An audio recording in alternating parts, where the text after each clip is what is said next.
Hello, people. Welcome to Abby Talk Sport again today.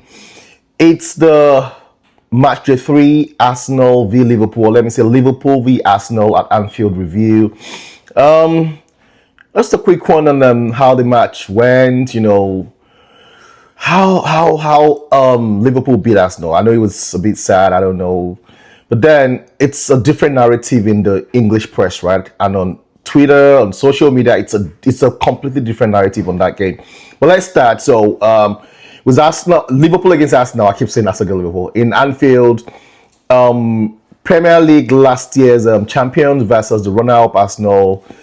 Arsenal popularly called the bridesmaid, always finishing second. But then this is against a Liverpool team that I can say against all odds, nobody thought they were going to win. New manager and Sloth, and last season they won the league. And this season, already strong team, and they already had some very good signings, quality signings, even though they had some people missing, like Frimpong was missing, but the rest were there. And and that was it. So the first 11 for Liverpool was Alisson in goal, Szoboszlai playing right back. That's awesome, right? For being a creative midfielder, playing right back. Konate, Van Dijk, Kakers on the left, Ryan Gravenberch, McAllister in the midfield, Florian Wirtz as a number 10, Mo Salah on the right, Cody Gakpo on the left, and Ekitike as a striker. Arsenal on the other side had David Raya, Calafiori, Magalhaes, William Saliba, Uriel Timber, Mikel Merino. Surprise. Arteta trying to go defensive, right?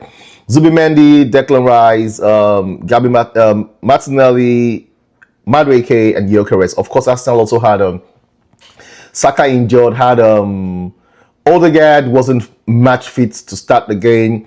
Eze, the new signing, couldn't play. He came in the game, but he couldn't start the game because Arteta thought it was new. Who else was missing that Arsenal? Of course, Gabriel Jesus, long-term injury, and Kai Havertz, long-term injury.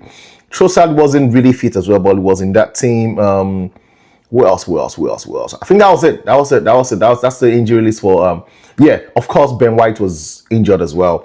But that's not the story of the game. 1-0, Liverpool won the game. Shown what champions are made of. That magical free kick from Szoboszlai in the 83rd minute, I think, right? But I just think the narrative in the media was just very funny. Liverpool started the game well. From Arsenal's 11, you could see that Arteta was a little bit cautious. I think he wanted to control the game more, but a little bit cautious. We didn't have like an out-and-out attacking or creative midfielder, so it was more being conservative in the midfield. Of course, he understood Liverpool's threat. It was Anfield as well, right? Madueke replacing Saka had a very good game. He had Kekes on toast, played well. The other side, Martinelli was wasteful as usual. Defensive, which was not really needed because Calafiori had a very good game against Salah. Gyökeres didn't get a sniff as usual when you don't have that creative player, when you don't have when Martinelli is not releasing the ball on time, it's bad. Declan Rice wasn't exceptional, but he did well. Merino was Merino, nothing exceptional, no crashing into the box. Zubimendi did his role, kept the game going, nothing too special. Calafiori had a good game. Magalhaes, as usual, had a good game. Saliba got injured early enough, I think first 5 minutes, and replaced by Mosquera, who had an amazing game in Anfield. Uriel Timber, as usual, solid. Raya, solid. People said he would have done better for that goal. I don't know. It was a very good free kick. So don't use your narrative like, oh, Arsenal came for the draw to take away that world-class free kick from Szoboszlai. That was a magical moment. But the idea that Arsenal just came to defend is not true.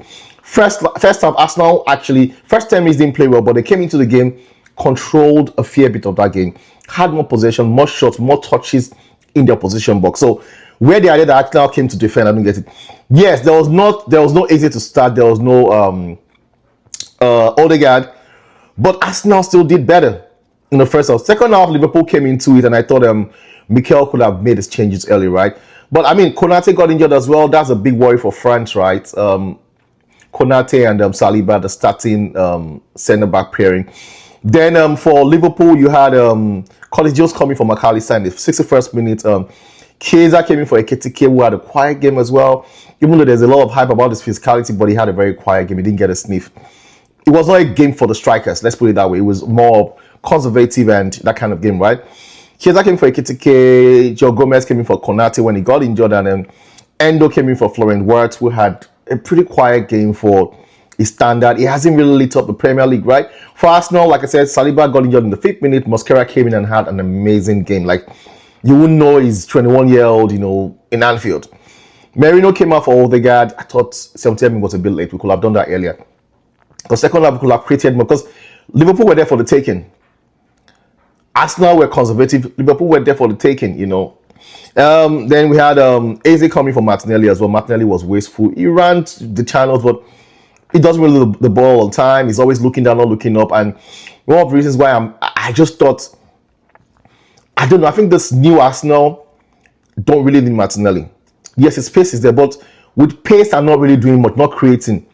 And you're running on the touch, and you're not even coming in. He's not even cutting with his right foot to come and do anything. He's getting stuck most of the time with wingers. With fullbacks and everybody tracking him back. He's not. I think with the new Arsenal and what we have now, we need more creativity on the left, and that's why I think Martinelli stays, but I think somehow he loses his space to Eze. I'm sorry. And now I begin to question why Arsenal even gave Trossard another deal. Because you give Trossard another deal, who's going to play on the left? Martinelli is there, who's going to play on the left. Odegaard is the number 10. We have Ethan Nwaneri as his backup. So Eze is like, oh, I can play left, I can play as a 10, right? So it's a little bit confusing to me, like, that's having 3 players. Is it like you don't trust Ethan Nwaneri? I think we could have sold Martinelli, good deal, maybe 50-60 million, and maybe use the money to just get a loan Rodrigo, last minute, and so you have creativity on that left. But Martinelli will not beat his man. He relies on pace alone. He doesn't look up. So what is the point? Good for counter-attacking, but when you go for that counter-attacking and someone is looking down, not looking up, what's the point? He had a good game defensively, he ran a lot, but creatively, even when Eze came in, you could see that creative thing in Eze. But that's how the game went, 1-0.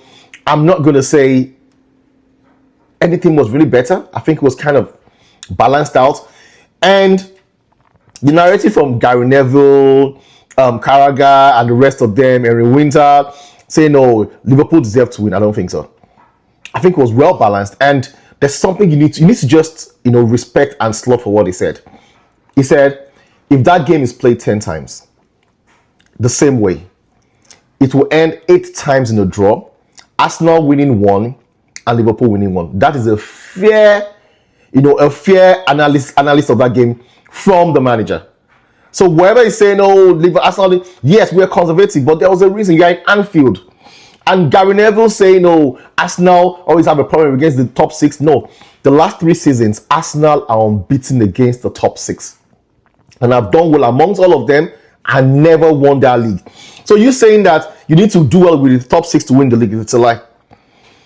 Liverpool didn't do well against top 6 last season, they won the league. Man City, if you check the record, Arsenal has the best record against top 6 in the last 3 seasons and they finished second. So that narrative from Gary Neville and Carragher is false. It's just the agenda against Arsenal. Anything against Arsenal, they jump at it. But that's the problem anyways. But that's how the game went. And, sad Arsenal lost the first game of the season. 2 points behind the league leaders. I think Chelsea 6 and Liverpool 6 and they are third now. Not bad to where to be where, first 3 games is Old Trafford away and Anfield away.